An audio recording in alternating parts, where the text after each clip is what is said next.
తెలుగుదేశం.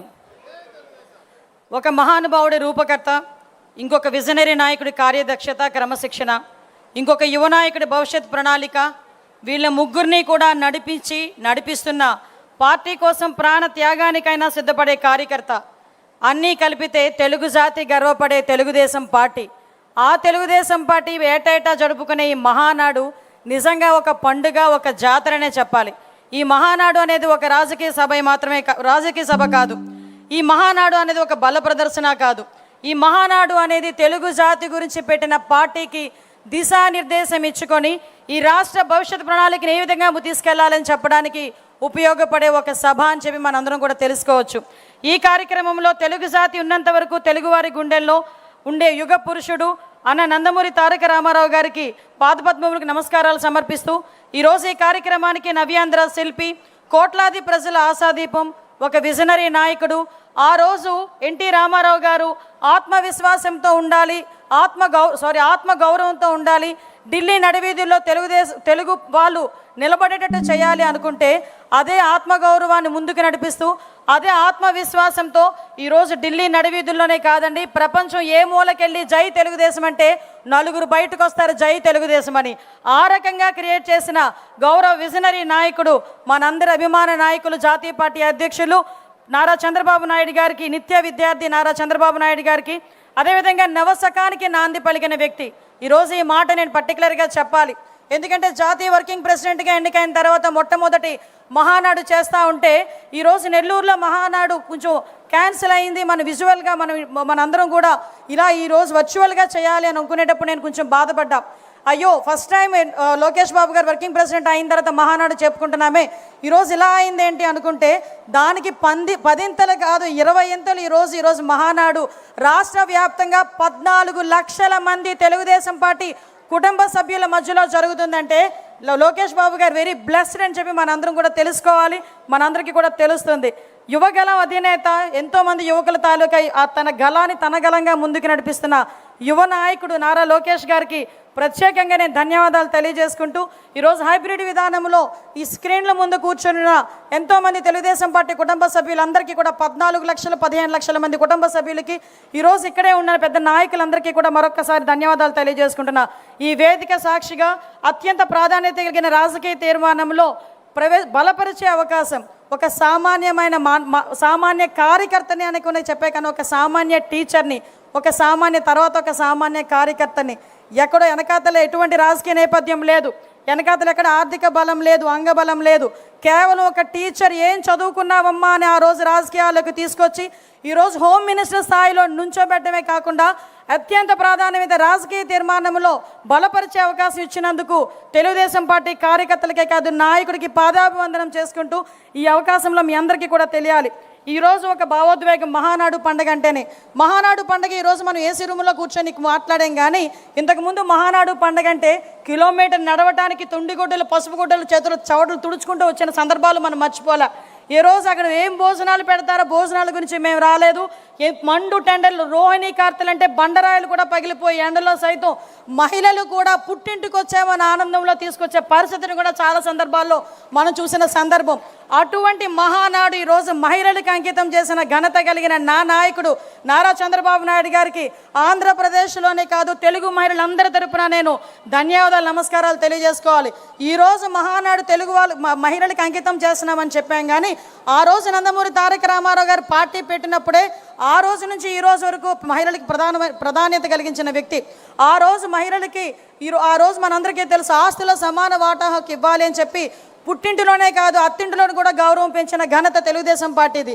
ఆ రోజు పద్మావతి యూనివర్సిటీ ద్వారా మహిళలను విద్యకు దగ్గరగా చేయాలి అనుకోవడం, కానీ రాజకీయాలకు ఎక్కడో వంటింటి కుందేలుగా ఉండే మహిళలను బయటకు తీసుకొచ్చి రాజకీయాలుగా ముందుకు తీసుకెళ్లాలని చెప్పి ఆ రోజు స్థానిక సంస్థల ఎలక్షన్స్లో రిజర్వేషన్లు కల్పించడం, కానీ మళ్ళీ తిరిగి ఈరోజు చట్టసభలలో సైతం 33% రిజర్వేషన్ని ఎవరు కల్పించకపోయినా దేశం మొత్తంలో మొట్టమొదటిసారిగా మహిళలకు అవకాశం ఇస్తున్న ఏకైకమైన పార్టీ ఏదైనా ఉందంటే అది మన తెలుగుదేశం పార్టీ.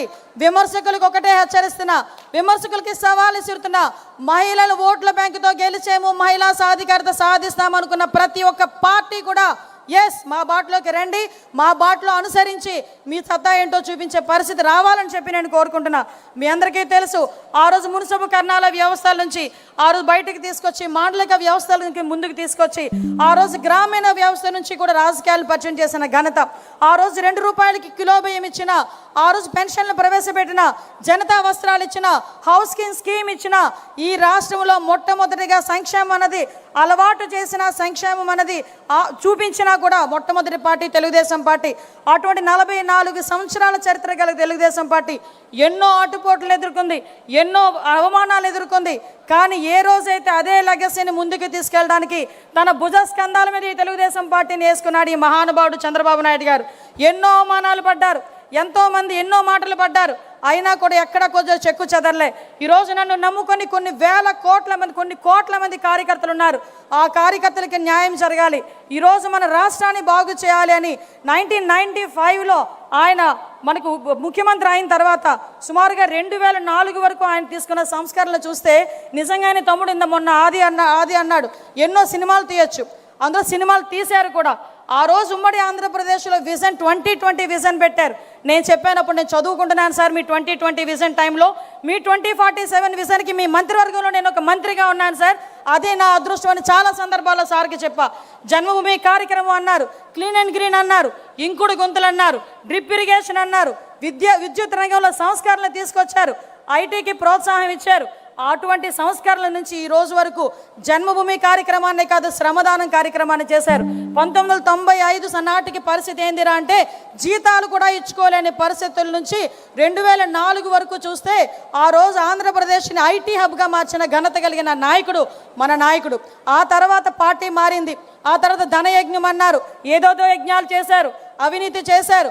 ఆఖరికి 2014 సరికి మళ్ళా మొత్తం భ్రష్టు పట్టించి మళ్ళా తిరిగి తీసుకొచ్చి దానికి యాడైంది రాష్ట్ర విభజన.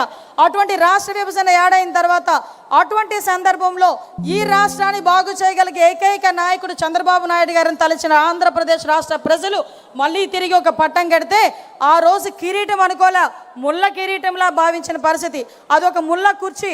ఎందుకంటే 16,000 కోట్ల రూపాయల లోటు బడ్జెట్ ఒకవైపు అయితే, ఒకవైపు నుంచి జనాభా ఎక్కువ, ఎక్కడ వనరులు ఉన్నాయో తెలియదు, కూర్చోడానికి కుర్చీ లేదు, చెప్పుకోవడానికి రాజధాని లేదు, ఏం చేయాలో తెలియని పరిస్థితుల్లో, ఎటువైపు వెళ్ళాలో తెలియని పరిస్థితిలో ఆ దార్శనికత కలిగిన నాయకుడు తాలూకా నాయకత్వం, ఆ విజనరీ నాయకుడు తాలూకా నాయకత్వం మనకి ఆ రోజే ఒక అమరావతిని తీసుకొచ్చి పెట్టింది, ఆ రోజే ఒక పోలవరానికి తీసుకొచ్చి పెట్టింది, ఆ రోజే పోలవరం కూడా ముందుకెళ్ళిన పరిస్థితి కనిపించింది. కియా మోటార్స్ లాంటి ఎన్నో సంస్థలు వచ్చినాయి. ఐటీని కూడా ఇక్కడ కూడా డెవలప్ చేయాలని వైజాగ్ని సెంట్రిక్గా చేసుకొని ఆ రోజు ఐటీని డెవలప్ చేసిన పరిస్థితి. ఇలా చూసుకుంటే ఎన్నో సంక్షేమ కార్యక్రమాలు. ఆ రోజు డబ్బులు లేకపోయినా 200 రూపాయల నుంచి 2,000 రూపాయల వరకు పెన్షన్ పెంచిన ఘనత కూడా గౌరవ ముఖ్యమంత్రి గారిది. పసుపు కుంకుమ ఇచ్చి ఆడబిడ్డలను ఆదుకున్న పరిస్థితి కూడా గౌరవ ముఖ్యమంత్రి గారిది. ఆ రోజు నుంచి ఈ రోజు వరకు కూడా మనం చూసుకుంటే ఎన్నో సంస్కరణలు తీసుకొచ్చారు. తర్వాత స్టార్ట్ అయిందండి అసలు బ్యాండ్ బాజా. ఏ దిష్టి తగిలిందో తెలియదు కానీ ఆంధ్రప్రదేశ్ రాష్ట్రానికి ఏదో అంటారు కదా, ఏ చెడుపు తగిలిందో తెలియదు కానీ ఆంధ్రప్రదేశ్ రాష్ట్రానికి 2019-24 నిజంగా చెప్పాలంటే ఒక డిస్ట్రాక్షన్. ఎలాంటి డిస్ట్రాక్షన్, ఎలాంటి విధ్వంసం అంటే ఇందాక చాలామంది నాయకులు చెప్పారు విధ్వంసం ఎప్పుడెప్పుడు విన్నామా అని. కానీ ఏ రోజైనా 2014లో సీఎంగా ముఖ్యమంత్రి చంద్రబాబు నాయుడు గారు సంతకం పెట్టేది పెన్షన్ల సంతకం పెట్టారు. 2024లో కూడా మొట్టమొదటి సంతకం మెగా డిఎస్సీ మీద, అదేవిధంగా ల్యాండ్ టైటిలింగ్ యాక్ట్ మీద, అదేవిధంగా మన పెన్షన్స్ మీద పెడితే ఈ మహానుభావుడు గొడ్డలిపాటి నాయకుడు ఆ రోజు ప్రమాణ స్వీకారం చేసిన తర్వాత అతను చేసిన మొట్టమొదటి పని ఏందిరా అంటే ప్రజావేదికని కూల్చడం. ఎంత సైకో కాకపోతే అదే ప్రజావేదికలో కూర్చుంటాడంట, అదే ప్రజావేదికలో ఐఏఎస్ ఆఫీసర్లతో మీటింగ్ పెడతాడంట, బయటకు వచ్చి దీన్ని కూల్చేయండి అని చెప్పాడంటే ఆ రోజు నుంచి సైకో పరిపాలన కొనసాగింది అని చెప్పడానికి అది మొట్టమొదటి ఉదాహరణగా మనం భావించవచ్చు. ఆ రోజు మొదలైన విధ్వంసం మన చంద్రబాబు నాయుడు గారి ఇంటి దగ్గర తాళ్ళతో గేట్లు కట్టారు. ఆ రోజు మేమందరం కూడా ప్రత్యక్ష సాక్షులమే. మన చంద్రబాబు నాయుడు గారు ఏదైనా విషయం మీద పోరాటం చేయడానికి మన సీఎం గారు వెళ్తే ఆఖరికి ఎందుకు ఇవన్నీ గుర్తు చేస్తాడు, గుర్తు చేయాలి, మనం మర్చిపోకూడదు. మనం పడిన గాయాల్ని, మనం పడిన దెబ్బల్ని మనం మర్చిపోతే ముందుకెళ్ళలే. ఇది నా నాయకుడు నాకు చెప్పిన నీతి. కాబట్టి మీ అందరికీ కూడా ఈరోజు చెప్పాలని ఉద్దేశంతోనే చెప్తున్నా. ఒక 5 నిమిషాలు టైం తీసుకొనైనా ఎందుకు చెప్తున్నానంటే, ఆ రోజు కట్టిక నేల మీద ఎయిర్పోర్ట్లో ఎన్నో సందర్భాల్లో కూర్చున్న ప్రత్యక్ష సాక్షులు మేము ఇక్కడ ఉన్న వాళ్ళందరం కూడా అదే రోజు ఎన్నో అవమానాలు పడ్డారు. ఎంతోమంది నాయకులను జైల్లో పెట్టారు. ఎంతోమంది నాయకులు ఇళ్ళ దగ్గరికి వెళ్ళి కూల్చేశారు. ఆ రోజు పరదాలున్నాయి, చెట్లు కొట్టే పరిస్థితులు, ప్రివెంటివ్ అరెస్టులు, హౌస్ అరెస్టులు, ఎట్టు చూసినా గగ్గోలు. అమరావతి కావాలని రోడ్డు మీదకి వస్తే ఆడబిడ్డల్ని బూటి కాలుతో తన్నిన సందర్భాలు. ఇది ఏంటి తప్పు అంటే మాస్క్ అడిగిన పాపానికి సుధాకర్ని పిచ్చోడిని చేసిన సందర్భాలు. ఇది ఏంది అని అడిగితే డ్రైవర్ సుబ్రహ్మణ్యాన్ని చంపి డోర్ డెలివరీ చేసిన సందర్భాలు. వీటన్నిటి గురించి పోరాటం చేస్తున్నామంటే మాలాంటి వాళ్ళ మీద కూడా అట్రాసిటీ కేసులు పెట్టిన సందర్భాలు. అటువంటి సందర్భంలో నిజంగా ఒక్కగానొక్క కొడుకు ఈ సందర్భంలో నేను నారా భువనమ్మకి నేను థ్యాంక్స్ చెప్పాలి. ఎందుకంటే ఏ తల్లి చెయ్యని ఆ రోజు ధైర్యం ఆ తల్లి చేసింది ఈ రాష్ట్ర ప్రజల గురించి. ఏమండి, ఆ కుటుంబం ఎప్పుడు ఈ రాష్ట్ర ప్రజలకు అంకితం అయిపోవడమేనా? ఆ రోజు నేను భయపడ్డా. అదే యువగలం పేరిట యువత తాలూకా గలాన్ని ముందుకు తీసుకొని ముందుకు నడుస్తూ ఉంటే ఎన్ని మాటలు అన్నారండి. చేతిలో మైక్ లాక్కున్నారు, నుంచున్న స్టూల్ లాక్కున్నారు, వేసిన స్టేజ్ లాక్కున్నారు, బయటకు వస్తే కరెంటు తీసేశారు, ఒక సరైన ప్రొటెక్షన్ ఇవ్వలేదు, రాళ్ళు ఇసిరేవాళ్ళు, గుడ్లు ఇసిరేవాళ్ళు. అయినా అన్నిటికీ తట్టుకున్నాడు ఆ పెద్ద మనిషి. నిజంగా పెద్ద మనిషి అనాలి, ఎందుకంటే నేను నాకన్నా చిన్నోడైన పెద్ద మనిషి అనాలి. ఆ రోజు ఈ రాష్ట్ర భవిష్యత్తు గురించి, ఆ రోజు అతనికి అధికారం కొత్త ఏం కాదు. తాత సీఎం, నాన్న సీఎం, ఆఖరికి ఆయన అప్పటికి మంత్రి పదవి చేసిన వ్యక్తి అయినప్పటికీ కూడా ఈ రాష్ట్ర యువత గురించి నేను ముందుకు రావాలి అని చెప్పుకొని వచ్చారు. ఈరోజు రెడ్ బుక్ అని మాట్లాడుతున్నారు. నీకులాగా గొడ్డళ్ళు చేతిలో పెట్టి కత్తులు చేతిలో పెట్టి యువకులను ముందుకు నడిపించే పార్టీ మాది కాదు. ఆ రోజు నుంచి ఈ రోజు వరకు అతని చేతిలో రాజ్యాంగం ఉంది. ఆ రాజ్యాంగాన్ని పట్టుకునే పాదయాత్ర చేశాడు. ఈ రాజ్యాంగానికి అనుగుణంగా నేను పాదయాత్ర చేస్తున్నా, ఈ రాజ్యాంగానికి అనుగుణంగా నేను పరిపాలన చేస్తామని చెప్పి ఆ రోజు ప్రజల నమ్మకాన్ని చూరగొని ఈరోజు ఈ కుర్చీలో కూర్చున్న సందర్భాన్ని కూడా మేమందరం చెప్పాలి. ఈరోజు అటువంటి సందర్భంలో ఈరోజు మనందరం చూసాం. అధికారం ఉన్నంత వరకు ఒకలాగా ఉంటుంది, అధికారం పోయిన తర్వాత ఒకలా ఉంటుంది. మా అన్నయ్యతో అన్నయ్య అని ఎందుకన్నారంటారా? గొడ్డలిపాటి. ఎందుకంటే కొంతమంది ఎట్టకారంగా కూడా అనొచ్చు. ఎందుకంటే మీరందరూ కూడా ఒకసారి మనం ఆలోచన చేసుకుంటే ఈరోజు ఒక పక్క నుంచి 2024లో ఎటువంటి పరిస్థితులు ఆంధ్రప్రదేశ్ రాష్ట్రం మనలందరినీ ఎన్నుకుందో మనకు తెలుసు. ఎక్కడెక్కడ విదేశాల నుంచి వచ్చిన వాళ్ళు కూడా ఓటేయడానికి ఖండాంతరాలు దాటి సప్త సముద్రాలు దాటి ఇక్కడికి వచ్చి ఓటేసి వెళ్ళారంటేనే ఆ రోజు తెలిసింది మన నాయకుడి తాలూకా సత్తా ఏంటో ఈ ప్రపంచానికి, కూటమి కాలుకి సత్తా ఏంటో ఆ రోజు తెలిసింది. ఆ రోజు వచ్చిన తర్వాత నుంచి చిన్న కంపారిజన్ చెప్పాలి.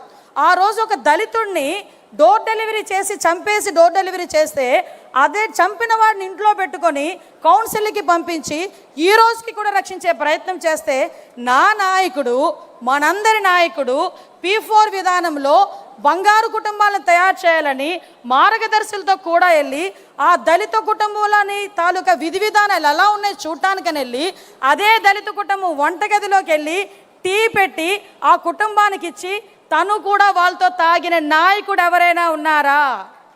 నేను ఈరోజు ఛాలెంజ్ చేసి అడుగుతున్నా, అటువంటి నాయకుడు ఎవరైనా ఉన్నారా? నా అదృష్టం ఏంటో చెప్పనా, సార్ పెట్టిన టీ నేను కూడా తాగాను. ఆ రోజు నేను కూడా సార్ మీటింగ్లో ఉన్నా. ఆ రోజు నేను అన్నా, సార్ మీరు టీ ఎప్పుడైనా బోనముకి పెట్టించారో లేదో కానీ మా అందరికీ పెట్టే, నిజంగా మేము అందరం అదృష్టవంతులం సార్ అని. అటువంటి నాయకుడు అండి నా నాయకుడు. ఏం మాట్లాడతావయ్యా జగన్మోహన్ రెడ్డి, నువ్వు అక్కడెక్కడో కూర్చొని ఏం రాజకీయాలు చేస్తావయ్యా? నీ రాజకీయం ఎలా ఉంటుందో చెప్పనా? బాపట్లలో వరదలు వచ్చి రైతులందరూ కూడా నష్టపోయారంటే వరి కంకులు మునిగిపోయి మనమైతే ఏం చేస్తామండి, ప్యాంటు సగానికి మడత పెట్టేస్తాం. మా సార్ అయితే అది మడత కూడా పెట్టరు, దిగిపోతారు, ఆ బురదలోకే దిగిపోయి ఏం జరిగిందని చూసుకొని దగ్గరికి వెళ్ళి రైతు భుజం మీద చేసి మాట్లాడొస్తారు. కానీ మనాడు హైటెక్ కదా, మనాడు ఏం చేశాడంటే అంతవరకు రెడ్ కార్పెట్ వేసుకున్నాడు. రెడ్ కార్పెట్ మీద వెళ్తే ఇక్కడెక్కడో ఈయన ఉంటాడు, అక్కడెక్కడో రైతు ఆ కంకిలు తీసి ఇలా చూపిస్తుంటాడు అన్నమాట. అప్పుడు ఆయన అది చూసి అది డ్రోన్ షాట్లు వేస్తారు, అది చూసి ఈయన అనుకుంటాడు అనమాట. బుడమేరుకి నేను ప్రత్యక్ష సాక్షిని. బుడమేరు వచ్చినప్పుడు సుమారుగా వారం రోజుల పాటు ఎక్కడ తిన్నారో, ఎక్కడ పడుకున్నారో, ఎక్కడ రెస్ట్ తీసుకున్నారో తెలియదు. తెల్లవారుజాము 4 గంటలకి ఆ రోజు బుడమేరు వచ్చిన రోజు నన్ను చూసి సార్ అన్నారు, అమ్మ అనితే వెళ్ళి పడుకో అని. టైం చూసా 4 అయింది. పర్లేదు లేండి సార్ వెళ్దామండి అన్నా. మళ్ళీ అట్నుంచి వచ్చారు 6 అయింది. 6 గంటలకి అధికారులందరినీ కూర్చోబెట్టి రివ్యూ చేస్తున్నారు. రివ్యూ చేస్తే సడన్గా సార్ అన్నారు, సార్ టైం చూసుకోవాలి 6 గంటలని. సడన్గా ఎలా చూసి అన్నారు, 7 గంటలకు అందరం 6:30కి అందరం కలుద్దామా అన్నారు. కార్తికేయ మిశ్రా గారు కూడా ఆ రోజు ఐఏఎస్ ఆఫీసర్ ఉన్నారు. ఇలా చూసి ఇంకెందుకు సార్ ఇక్కడే ఉండిపోతాం సార్, మీరు వెళ్ళి కాసేపు రెస్ట్ తీసుకొని రండి సార్ అన్నారు. అప్పటి వరకు మేము కూడా టైం చూడలే. అప్పుడు టైం 6. అంటే ఆ రోజు డే మొదలుకొని నెక్స్ట్ డే వరకు కూడా నీటిలోకి దిగారు, నీటిలో చూశారు, బురదలోకి దిగారు. ఆఖరికి మళ్ళా తిరిగి ఒక సామాన్యమైన పరిస్థితి వచ్చినంత వరకు కూడా ఆ ప్లేస్ని వదిలి కూడా రాలేదు. అది నా నాయకత్వం అంటే. ఏం మాట్లాడతాడు ఈరోజు కూర్చొని? ఈరోజు మనం అధికారంలో ఉంటేనే నాయకత్వం చేయడం కాదు.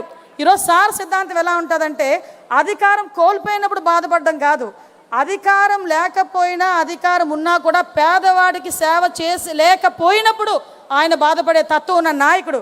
కాబట్టి అధికారం ఉన్నా లేకపోయినా నేను ప్రజల పక్షాన పోరాడతాను అని చెప్పి ఆ రోజు నుంచి ఈ రోజు వరకు కూడా పోరాటం చేస్తూనే ఉన్నారు. ఎందుకు చెప్తున్నానంటే మళ్ళా వాళ్ళు తిరిగి మొదలుపెట్టారు. మొన్నటి వరకు ఎలక్షన్ ముందు వరకు వివేకానందరెడ్డి హత్య చంద్రబాబు నాయుడు గారు చేయించారని నారాసుర రక్త చరిత్ర అని ఒక గొడ్డలు పెట్టారు. ఈ 5 సంవత్సరాలు అతగాడే కదండి సీఎం, అతగాడే కదా 5 సంవత్సరాలు సీఎం. 19 నుంచి 24 వరకు వాళ్ళ బాబాయ్ చనిపోయిన తర్వాత 5 సంవత్సరాల వరకు. మరి ఆ రోజు ఏం చేశారండి అని అడుగుతుంది నేను కాదండి బాబోయ్, వాళ్ళ చెల్లెళ్ళు అడుగుతున్నారు. ఆ సునీతమ్మన ఆ పక్కనున్న బాబు ఆవిడ షర్మిలమ్మ అడుగుతున్నారు. కనీసం ఆ రోజు మాట్లాడకుండా మళ్ళీ ఈ రోజు నిన్న మొన్న బయటకు వచ్చి చంద్రబాబు నాయుడు గారే చేశారంట. అంటే చెప్పేవాడికి అదే అంటారు కదా, వినేవాడు లోకువా అని.